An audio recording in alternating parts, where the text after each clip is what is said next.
नमस्कार दोस्तों, स्वागत है आपका हमारे YouTube चैनल एडी एजुकेशन में। मध्य प्रदेश जेल प्रहरी की हमारी हिंदी की क्लास चल रही है और आज जेल प्रहरी हिंदी का पहला प्रैक्टिस सेट हम लेके आए हैं आपके लिए। तो चलते हैं वीडियो पर। आज के प्रश्न क्या होंगे, हमारे क्वेश्चन क्या होंगे जो इस वीडियो में हम आपके लिए लेकर आए हैं, उनको देख लेते हैं। सबसे पहले इनके टॉपिक क्या होंगे। तो पहला टॉपिक है आपका जो है सर्वनाम। ठीक है, सर्वनाम से रिलेटेड इसमें प्रश्न होंगे आपके। उसके अलावा संज्ञा से रिलेटेड प्रश्न होंगे। उसके अलावा क्रिया से रिलेटेड प्रश्न होंगे आपके इसमें क्वेश्चन, और विशेषण से रिलेटेड प्रश्न होंगे। अव्यय से रिलेटेड प्रश्न होंगे आपके। लिंग परिवर्तन से रिलेटेड प्रश्न होंगे, पुल्लिंग स्त्रीलिंग वाले। ठीक है, उसके अलावा देखें तो आपके जो शब्द विचार है, ठीक, उनसे रिलेटेड प्रश्न होंगे। पर्यायवाची शब्द से रिलेटेड प्रश्न होंगे, विलोम शब्द से रिलेटेड प्रश्न होंगे, और अनेक शब्दों के लिए एक शब्द से रिलेटेड प्रश्न होंगे। तो इन 10 टॉपिक में से आपके लिए बहुत ही महत्वपूर्ण प्रश्न छाट कर लाए हैं हम। ये पहला प्रैक्टिस सेट है आपका मध्य प्रदेश जेल प्रहरी हिंदी का। तो चलते हैं पहले क्वेश्चन पर। पहला क्वेश्चन क्या है, देखते हैं पहला क्वेश्चन हमारा आज का। तो पहला क्वेश्चन जो है वो है आपका स्क्रीन पर, सरस्वती नदी अब लुप्त हो गई है। इस वाक्य में सरस्वती नदी है। अब ये संज्ञा से रिलेटेड आपका प्रश्न है। इसमें आपको बताना है, पहला ऑप्शन है जातिवाचक संज्ञा है, व्यक्तिवाचक संज्ञा है, भाववाचक संज्ञा है, या समूहवाचक संज्ञा है। अब इसमें पूछा क्या है, एक बार और प्रश्न पढ़ लेते हैं हम कि सरस्वती नदी अब लुप्त हो गई है। इस वाक्य में सरस्वती नदी है। हमसे पूछा है सरस्वती नदी क्या है इस वाक्य में। तो पहला आपका जो ऑप्शन है वो है जातिवाचक संज्ञा है, ठीक, दूसरा व्यक्तिवाचक संज्ञा है, तीसरा भाववाचक संज्ञा है, और चौथा समूहवाचक संज्ञा है। तो जो सरस्वती नदी है वो है बी वाला ऑप्शन, दूसरा वाला ऑप्शन व्यक्तिवाचक संज्ञा, यह आपका सही आंसर है। ठीक है, अगले प्रश्न पर चलते हैं। अगला प्रश्न है आपके सामने स्क्रीन पर कि विनय विद्वानों का भूषण है। विनय जो है विद्वानों का भूषण है। इस वाक्य में विनय किस प्रकार की संज्ञा है, विनय किस प्रकार की संज्ञा है, ये पूछा है हमसे। पहला ऑप्शन है जातिवाचक संज्ञा, दूसरा भाववाचक संज्ञा, तीसरा समूहवाचक संज्ञा, और चौथा है व्यक्तिवाचक संज्ञा। तो विनय विद्वानों का भूषण है। इस कथन में अपने भाव उत्पन्न हो रहे हैं। ठीक है, तो यहाँ पर आपका भाववाचक संज्ञा होगा। जो दूसरा वाला ऑप्शन है वो आपका सही आंसर है। अगले प्रश्न पर चलते हैं। अगला प्रश्न आपके सामने स्क्रीन पर है, मंच पर जो नृत्य कर रही थी वह भारत की प्रख्यात अभिनेत्री रूपाली थी। अधोरेखांकित सर्वनामों की कोटि है। ये सर्वनाम से रिलेटेड प्रश्न आ गया आपका। पहला ऑप्शन है इसका संबंधवाचक, दूसरा निश्चयात्मक, तीसरा अनिश्चयवाचक, और चौथा है निजवाचक। तो आपसे पूछा है कि मंच पर जो नृत्य कर रही थी वह भारत की प्रख्यात अभिनेत्री रूपाली थी। अधोरेखांकित सर्वनामों की कोटि है, और 4 ऑप्शन दे रखे हैं आपको। इन चारों ऑप्शन में से एक जो सही है वो आपको बताना है। तो अधोरेखांकित सर्वनाम क्या है इसमें, मंच पर जो नृत्य कर रही थी वह भारत की प्रख्यात अभिनेत्री रूपाली थी। तो जो और वह, ये आपका अधोरेखांकित शब्द है। कौन सा, एक तो है जो और एक है वह, ये अधोरेखांकित शब्द है। अब सर्वनामों की कोटि बताना है कि कौन सा सर्वनाम है। तो आपका जो पहला वाला ऑप्शन है वो इसका सही आंसर है, संबंधवाचक सर्वनाम। पहला वाला ऑप्शन है इसका तीसरे प्रश्न का, वो आपका सही आंसर है। अगले प्रश्न पर चलते हैं। अगला प्रश्न आपके सामने स्क्रीन पर है। यह भी सर्वनाम से रिलेटेड प्रश्न है कि आंगन में रिक्त स्थान पत्थर फेंक रहा है।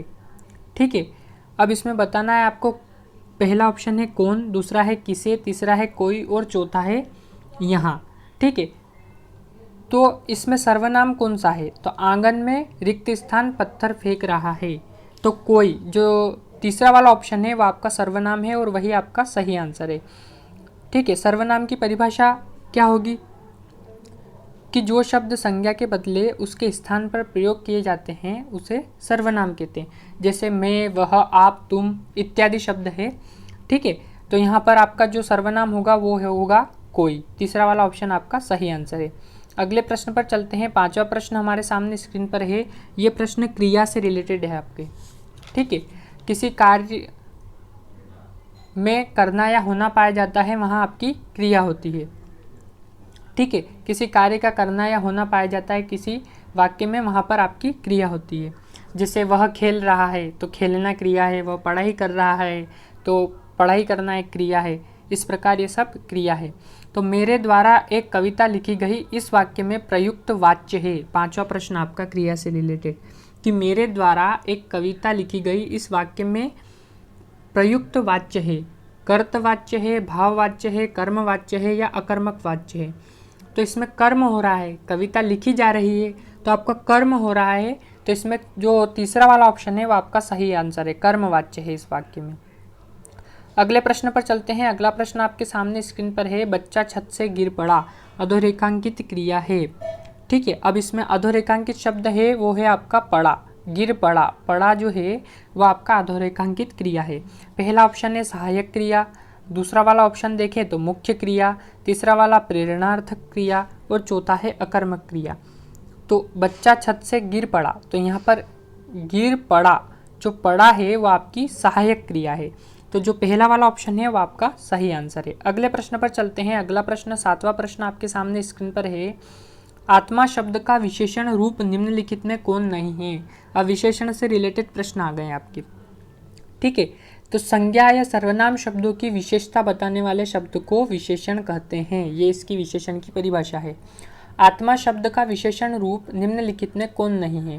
पहला ऑप्शन है आत्मिक, दूसरा है आत्मीय, तीसरा है आत्मवादी और जो चौथा वाला ऑप्शन है वो है आपका आत्मन।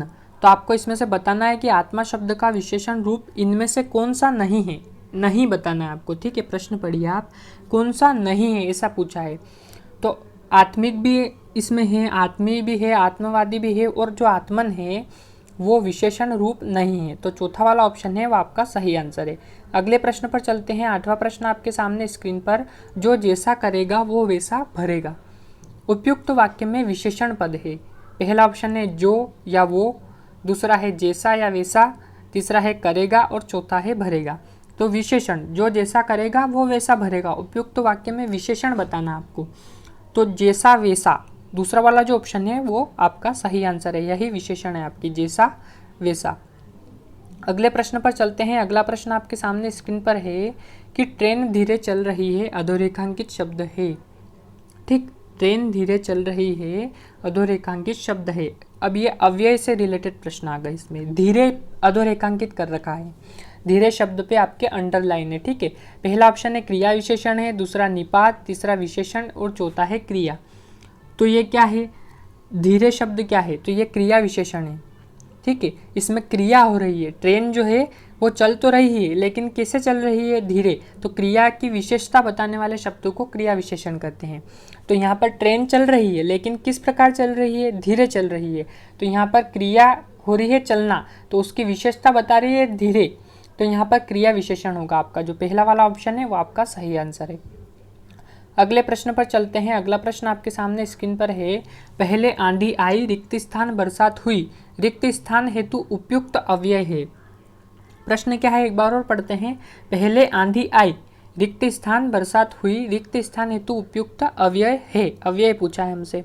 पहला ऑप्शन है इसका क्योंकि, दूसरा है पुनः, तीसरा है अधिक और चौथा है तत्पश्चात। ठीक है, तो आपको बताना है इसमें कि पहले आंधी आई, रिक्त स्थान बरसात हुई, उपयुक्त अव्यय बताना है इसमें। तो जो अव्यय है वो होगा आपका तत्पश्चात। पहले आंधी आई, तत्पश्चात बरसात हुई। ठीक है, तो तत्पश्चात जो होगा वो आपका अव्यय होगा और चौथा वाला ऑप्शन है वो तत्पश्चात आपका सही आंसर है। अगले प्रश्न पर चलते हैं। अगला प्रश्न आपके सामने स्क्रीन पर है, लिंग परिवर्तन पुल्लिंग स्त्रीलिंग से रिलेटेड है। बिल्ली सारा दूध पी गई, अधोरेखांकित शब्द का लिंग परिवर्तित कीजिए। बिलाव, बिल्लिन, बिला या बिलोन। तो आपको बताना है इसमें लिंग परिवर्तन से रिलेटेड प्रश्न है कि बिल्ली सारा दूध पी गई। इसमें अधोरेखांकित जो शब्द है वह है आपका बिल्ली। तो आपको इसमें लिंग परिवर्तन करके बताना है। तो बिलाव, बिल्ली का पुल्लिंग होगा बिलाव। पहला वाला जो ऑप्शन है वो आपका सही आंसर है। ठीक है, अगले प्रश्न पर चलते हैं। इसी प्रकार अगला प्रश्न आपके सामने स्क्रीन पर है, लोमड़ी बहुत धूर्त व चालाक होती है। ठीक है, इसमें भी आपको लिंग परिवर्तन करके बताना है। लोमड़ी को अधोरेखांकित कर रखा है, यानी अंडरलाइन कर रखी है लोमड़ी शब्द पर।